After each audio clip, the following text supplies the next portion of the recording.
So I mean, yeah. So I think there's confidence in that, man. Yeah. Yeah. Oh, They're just for saying sure. the word, you know. Oh yeah, man. Yeah. There's been a ton of times in my life, you know, when I've asked, you know, the Lord for power, man, and it's like, man, lately, bro, my cup has been overflowing, bro. Like I can't explain to you, like I told you before this podcast started, bro. The God will always provide for me, man, and I always believe that. Like no matter what, and for my family as well. Don Wanamaka and my son over in Sacramento, you know, I know that God's gonna provide for them, man. And it's like I'm not there for them right now, but you know, and like I said, my boy Aiden, he's down there, and he's taking care of his mom and the brothers and sisters, kind of taking over the man spot of the house, and it's like I never planned on it being that way, but you know, God is providing. I lost my job, and it's like, man, that I still have all the amenities of life. I still get tipped. I still have like the best customers I could possibly get, man. But one place we went off earlier that I kind of wanted to get back into is about our passions and stuff. One is that, and leaving everything for those people who are depressed and they're not finding their passion in life. Don't be afraid to more or less change your people, places, and things. And that's not even being a part of the program or nothing. It's just don't be afraid to go for it, because you've got to go for it. If you don't go for it, then what are you doing? Honestly, what are you doing? Like me, the minute I was out of the fog, I was like, you know, what am I doing? Like it was like I'm 30 years old. Where has all my 20s like went?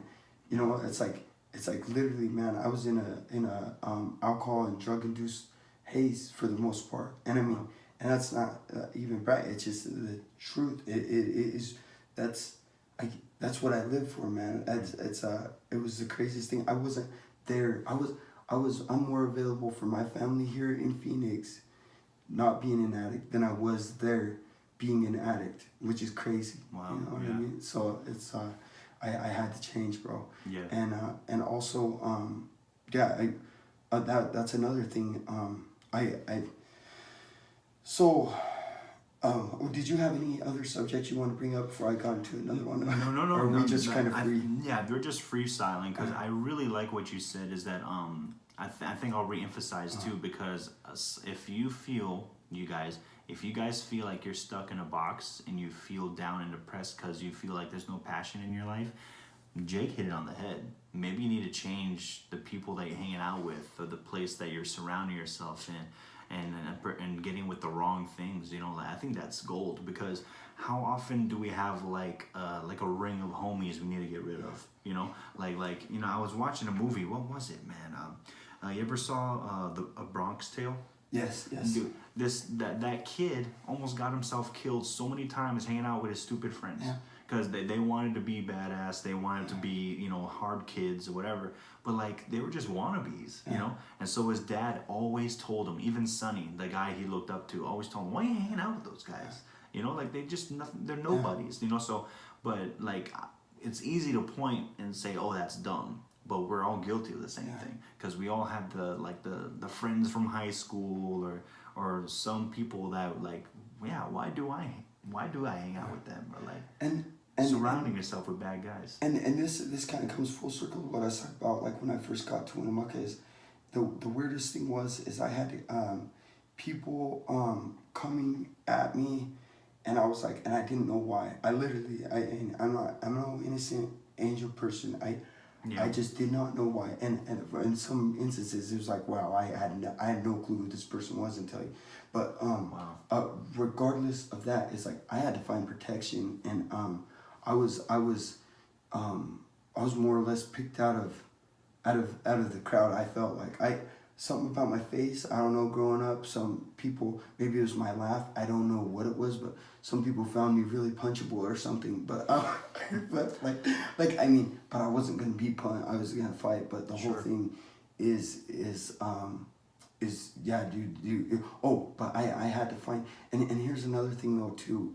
Another thing that makes it really hard that a lot of people might not understand is that these same people that may be dragging you down I still I love my homies back at I tell them I love them all the time, but they're the same guys who came there and backed you up when you didn't have nobody, or jumped in when you were on the downside, or you know, had your back when. And it's like those bonds and those things, those are so unbreakable, and they're the same things that also carry more or less beef into the future.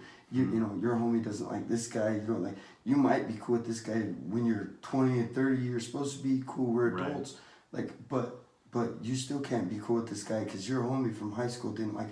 And it's that town's that small, but it's big enough to find each other. And that's you deep. know, but, yeah, that's deep. I think that carries over to a lot of things, man. Like, but you know, as far as, you know, you're in AA. Is there anything you wanted to share from that? Oh man, I could go on so much. Or is that your notes? What yeah, I just had I had a few notes here just that I wanted to kind of capitalize on. But as far as like people being too sensitive for recovery, you know, you'll find a lot of that. But I mean, that's nothing that I'm gonna. I mean, here's the thing. You're gonna hear things when you go into recovery that you don't want to hear. If you're a person who, you know, I'm glad you brought this up just so I could get a few of these notched off. But yeah, I mean, I don't know how. That's another funny thing. I was gonna say, I don't know how many of your listeners are in active addiction or are addicts or whatever.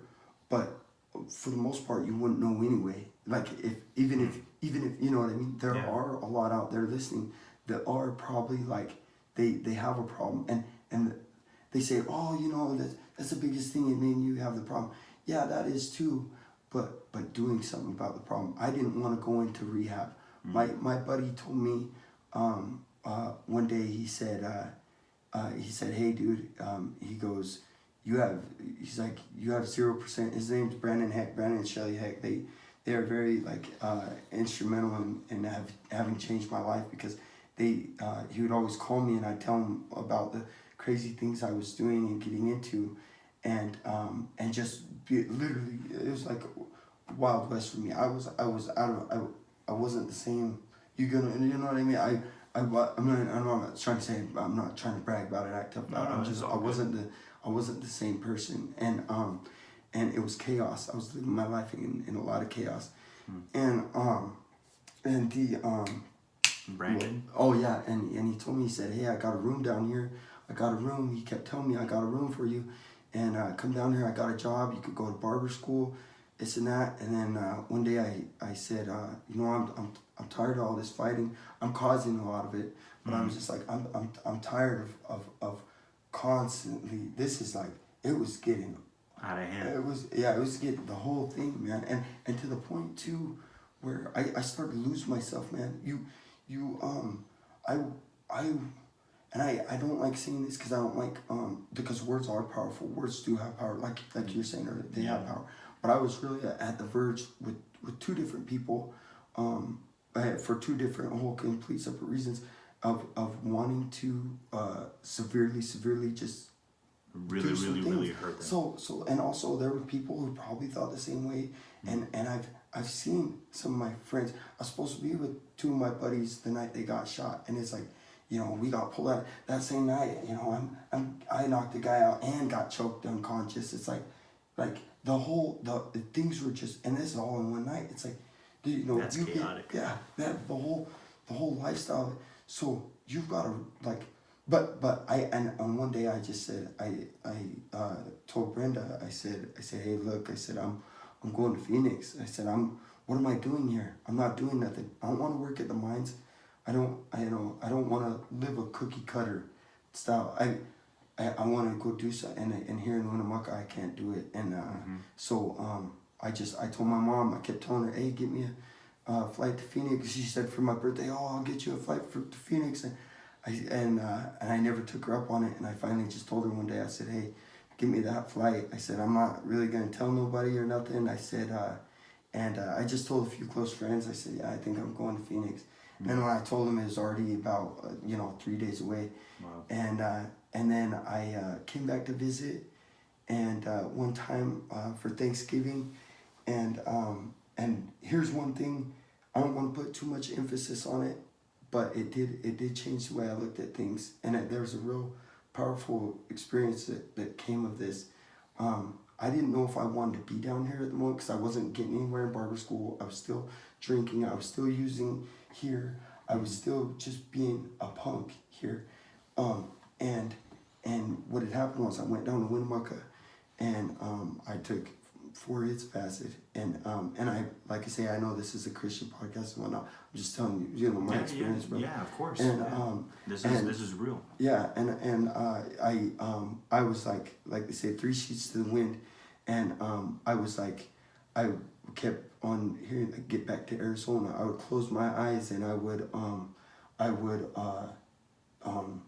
see like shadows of cactuses and Aztec, and like but very symbolistic of Arizona, and like telling me to get back to Arizona, and so I did make it back to Arizona and back here, and then I took one more hit of acid, and I was on the tailgate of my truck, and I looked up in the sky, and I was like, I was just like, God, I was like, what like do you have for me, God? Like what is this life? What like that, like really, like what, like I was looking at the stars. I remember exactly where I was at, and I was like, God, what is my path? And I just promised you, Justin, as I stand, I was like, all right, God, I was like, if you want me to go back to Winnemucca, and I was like, if prison, I'm willing to go. I was like, because I knew if I went back, that's where I was going. I guarantee you, I'd probably be there right now. Who knows for what, but I guarantee you, sooner or later, that's where, because I was out of hand. And that was the path you were on. Yeah, and that was, and I said, God, you know, if this is that, I'll do that. But if you want me to change me, send me a sign. I was literally like almost like challenging God, like, dude, I'll do that stuff. That's easy. It's easy to be a punk. It's easy, and I shouldn't say punk, but it's easy to be. It's easy to do that stuff. It really is, and it's easy to act cool. It's easy to, you know, but then what's hard is putting your faith on the line. Like you coming in here saying prayers out loud. You know, doing stuff in the street, walking up, you know, like, you know, embracing people in Christ, like being out there with your faith. That's hard. Like that's the challenge. That's tough. That's for, you know, like, who's the bigger man? The guy who can go out and like preach on a street corner? Yeah, sometimes those guys are annoying. Like, and sometimes stuff they're saying doesn't mean, but like that takes a lot of guts, you know, just to, you know, and so what did God say to you? Oh no, so then the next, sorry about that, but so the next, like it was 2 or 3 days later, it was after, it was funny, remember when Ngannou knocked out Overeem? Yeah. The very next day, and they already had it in plan, Shelly and Brandon, they woke up and we were going to go to CCV. What's up, CCV? And Christ Church of the Valley, like, I love this church so much. Anyway, and they said, yeah, this is, because when I first came down here, they're like, yeah, this is what we do as a family. We go to church, and I'm like, okay, like I'll go to church. You know, happy. I felt like a little kid getting dragged to church. And like, and literally like, and then I got there, and then, you know, the music, and then this, and then that, and then, but that morning, after Overeem got knocked out,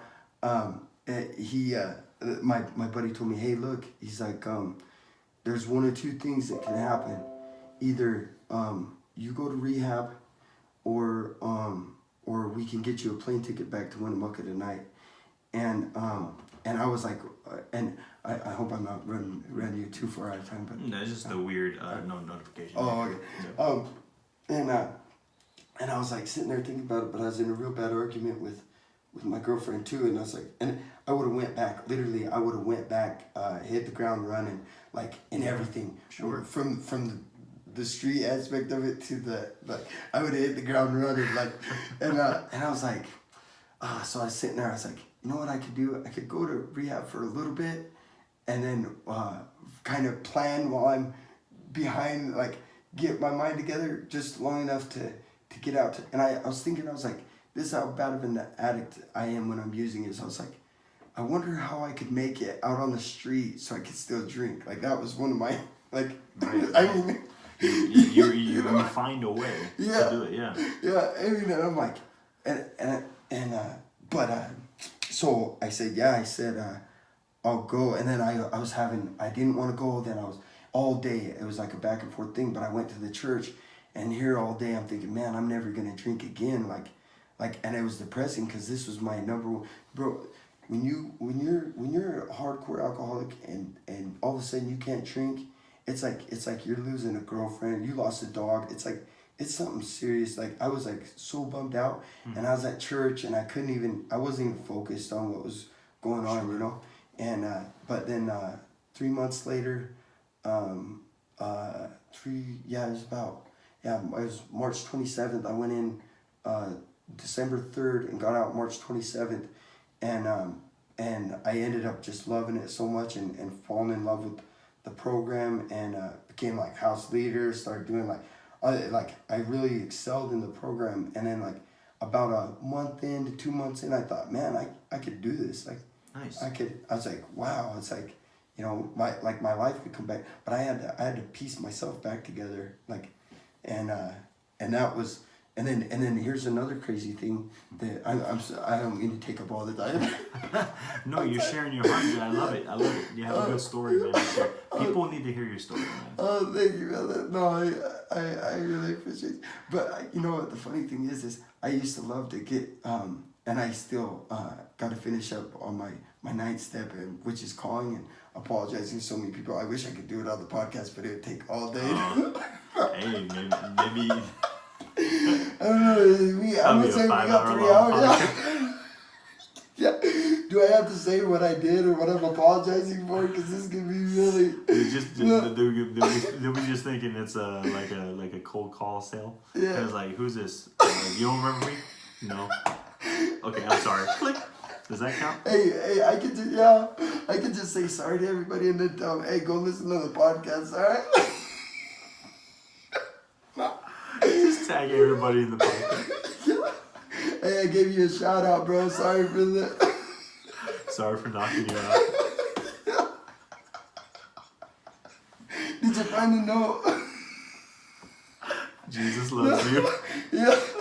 Yeah, man. That's great. That's so funny. But, what I used to do like it was a sport, is I used to drink and I'd get on Facebook and just argue with people and criticize and ridicule. Yeah. And when you're drunk, you love it because it's like so funny and you can be so rude and you're not too sensitive to anybody's stuff. And then all of a sudden, when you wake up the next day, you're like, did I really just say that to my cousin Randy, or did I just say this to like... Not in the right state of mind. Yeah, and then you're like, now you got to deal with this. And it's like, and then to deal with it, you're like, oh, well, I'll just go drink, it'll make it better. And then pretty soon you do the same thing. So that's what but here's the craziest part too, is I got out of rehab, and then I'm like expecting, I was nervous to open up my phone. I hadn't had my phone for 3 months. I'm like, man, I'm gonna have notifications just off the hook because, and then nobody, like, I mean, there was a few here and there. I mean, and then you got your little ads, but for the most part, I'm like, dude, like nobody even like knew I was gone. Really, I didn't tell nobody, and everybody was kind of quiet about it. But at the same time, so like social media was so much a part of my that's so much of the reason we. That's very true, man. We know, in probably 20 years, the type of studies they'll have from like the way social media affects the brain and how it's affected like our generation and the future generations. I mean, we'll have new generations of addicts. Like look at the way that like we can't even, like people can't even stay faithful to each other, or you know, it's like the and I mean even forms of, I've heard of it, and I think it's a little out there, but like there's forms of cheating like through Facebook flirting and on all sure. that. I mean, it's not cheating necessarily, but like in so it's like all these things, and I was like, you know what? Like I don't really like, you know, this social media thing. I keep in touch with me and you. This is how we got it. But like keep in touch with family and keep in touch with close friends for the most part. Or if somebody needs or somebody, you know, has a funeral, passing, like, you know, and nobody calls you. So, you know, that important stuff is important for. But for the most part, I think it's kind of ruining a lot of our society, man.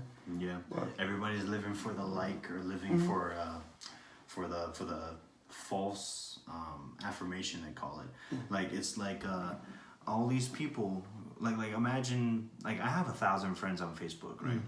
Like how many of them really give a crap about me? You know what I mean? Like, cause like, you know what's funny? You'll run into people on social, like you have as a friend on Facebook, but like I have a lot of people that I know, like that I remember from school, but they don't remember me because I look different. So like they still have me on Facebook from like 10 years ago from high school, but when I walk past them in public, they don't even know it's me. Yeah. You know, so like how real is this? You know what I mean? Like they don't even know me. You know, like so yeah, I could have hit them up and say, hey, like I saw you at the mall today, and like, oh really? Wow, cool. But like it's all fake. Like it's majority of it, honestly. Like it's just for the attention, for the likes. Like it's its own world. And yeah, and there's ways to expand business and all that, and not just to bash it. Yeah, there's a few cool things. But yeah, for the most part, I think it's like it is ruining a lot of society. But. You know, and speaking of business though, so what is your overall dream like of goals? Like do you eventually want to keep going to the MMA lab in Phoenix? Yeah, and that's the thing. Like I said with that thing earlier with going to YOTech, and I skipped up that opportunity. It was like at the time I was willing to pass up any opportunity. And I would always dream about being able to, at first I want to go to Reno, train with Gary Gray, Matt Tonkin, like some like very like well-known, respected guys, and like that was my dream, and just to get out and train and get back in that zone again, and have that teammate that, this is what one thing I was gonna get to too, have that teammate camaraderie, the thing that people on like Facebook and whatnot, all you're wanting is that social networking, but it's like at jiu-jitsu, you know, you get done tapping each other out, man, you're like, oh man, like, oh thanks brother, you know, it's such a good thing. Like, so that type of I love that camaraderie. Yeah. So overall dream, so like right now I had a buddy of mine, Ricardo Moreno, he's like, me and him training, shout out to Ricardo. Anyway, he was super good friend, he got me you always need those partners that are like, hey dude, get up, let's go, and like, you know, he pushes you. Yeah. So, he and those type of friendships you need. We just need friendship And teammates. But the but my overall goal, like right now, is to get that barber's license. Like right now, tomorrow, if they so June 4th is my the day I take my exam, right? Nice. If Crouch wanted me, here's the thing, I'm not even on the elite team or nothing. You got to get like picked to go on it, and I haven't been trying to get on the elite team because right now I don't have that. You're just doing it. I was going to the gi, no gi, the advanced classes. I was going to all that. Like Joe Murphy, he's a great coach. If anybody in the area wants, like, super good with jiu-jitsu. John Crouch, I'm telling you guys this much, and this isn't like just to like, but John Crouch is one of the best, most like heart-to-heart, I believe he's a man of God too. Very godly. He has to be. That guy, you know when you meet people, man, and you're just like, you know their heart. Yes, Yeah. and you that he is just a genuine of a guy. Like John Crouch is it's not a show. It's not like, that guy is so genuine and so sincere. Yeah. So I mean, shout out to John Crouch, because that whole place over there, you know how Benson Henderson, he's part owner too now. Oh, and really? He's big time Christian, man. I would love to meet him one day. Yes. Yeah. I rolled with him, man. He's completely. Dude, he's a big guy for a 55er. No, he looks like, well, he walks about 70 of just like. Yeah. But he put me in. He got me in side control towards the end of our match, and like we're just going easy flow rolling. I'm not trying to like, obviously you don't want to like. But I mean, he wouldn't go hard with me. Yeah, former champion. Yeah. We do it with respect. Yeah. You gotta like watch your P's and Q's because you could, and I don't know how he did it, bro. This sounds crazy, but like he's inside mount, and I don't know if it's like a grip he had or whatnot. I've never felt or seen nothing like it before, and all of a sudden, bro, I just like literally like towards the last like 10 or 15 seconds. I like felt like tapping, like literally it felt like my chest was crushing in. Like you could stand on my chest and I could probably like get it, like hold it out. Like you could stand on my chest, like. But he did that from side mount. And he did that from side mount, and I'm like some ninja stuff. Like I'm like, dude, like I never tap from like, it's like I feel I'm a hard guy to tap. I mean, but not like for a blue belt, I'm a hard guy to tap. That's not a call out to anybody. No. Yeah. Getting alive. Hey, if you want to challenge, meet him at 43rd Street. Don't be blowing up my spot. Not in this play. No, that's so funny. But that's really honestly that's a cool opportunity to roll with Benson Henderson. He was champ at UFC, and was he ever a champ at WEC? He was champ at WEC. Got that taken it by Pettis at the last one. That's what it was. Yeah. And then, I mean, that's legit, dude. I mean, like he's definitely like a future Hall of Famer, and like is he fighting anywhere? He just fought that Sadawad, I think was his last fight. He won. And that dude's no, he's Bellator. Yeah, he's Bellator. He's but that Sadawad's no joke. Bellator's gotten a lot of like good like talent, bro. Dude, yeah, like they're catching up. Yeah. Yeah, because like a lot of people, they missed out on a lot of good talent. Like the UFC missed out on a lot of good talent because now if the UFC doesn't see them as valuable, they'll just go to Bellator and they're gonna make more money because they got their sponsorships there. Yeah. You know what I mean? So I think Bellator, that's why it's really rising up. Yeah. With a lot of good fighters. Oh yeah. Yeah. So I'm glad Benson got his spot. I met Michael Chandler one time. Oh nice. Yeah. He's really he's a Christian too, and like I can tell he was a legit awesome like nice guy because it was at T-Mobile Arena. It was when Tyron Woodley had a rematch with Stephen Thompson, and me and my girl went, and when we were walking, like I saw him talking, like and taking a picture. I'm like, oh, that's Chandler, right? But like my wife Tammy knows nothing about the sport. I'm like, oh, that's Chandler, and she's like, who's that? Do you know him? I'm like, follow me. And then I'm like, hey Chandler, bro. And he's like, how's it going, buddy? Like he acted like he knew me. And so like my wife like thought I knew Michael Chandler, you know what I'm saying? But he walked with us, bro. And so the cool thing about it is that he walked with us, like, and we were like so cool. in a separate section, right? Like probably a 5-minute conversation, just and he's like, well, I gotta go, man. I'm like, hey, bro, will you ever go to the UFC? And he's like, man, I'm good at Bellator, but if the money's right, like, okay, cool, bro. God bless you, man. And he walks the other direction back to where he was going.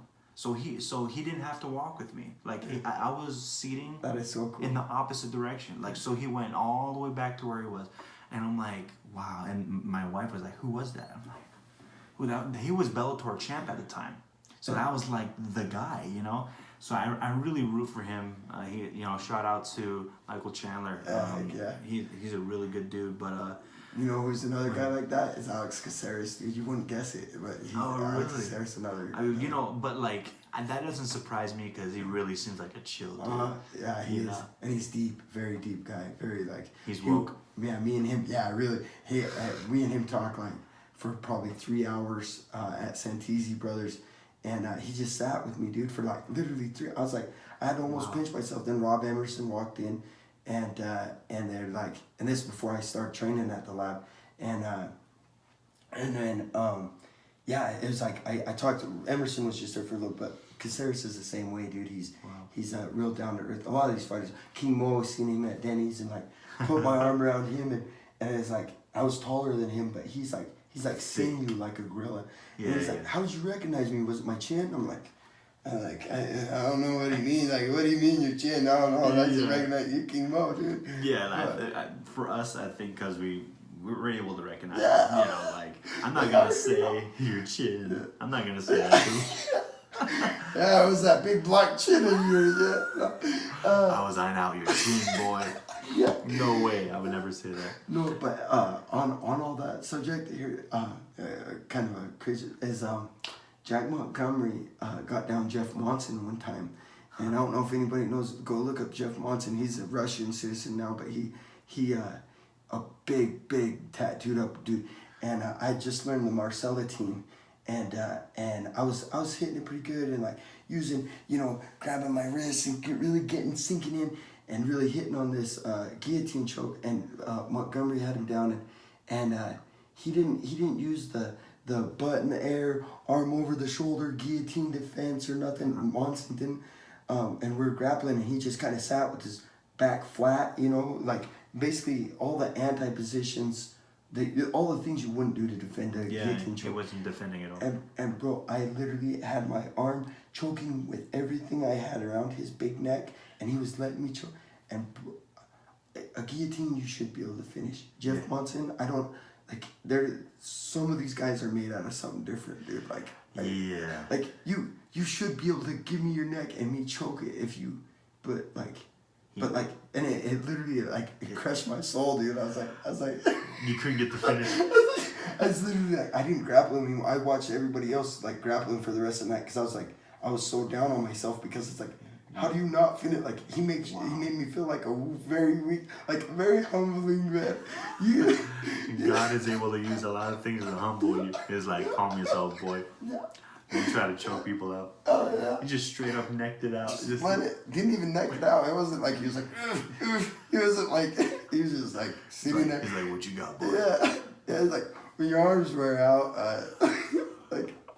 and then after that, you know that you're not gonna beat him. It's like you feel like maybe a baby playing with or like a toddler playing. Yeah, that makes you feel this small, man. Yeah. Wow. That's amazing. Yeah. So if you ever see Jeff Monson at a rally, don't go fighting him.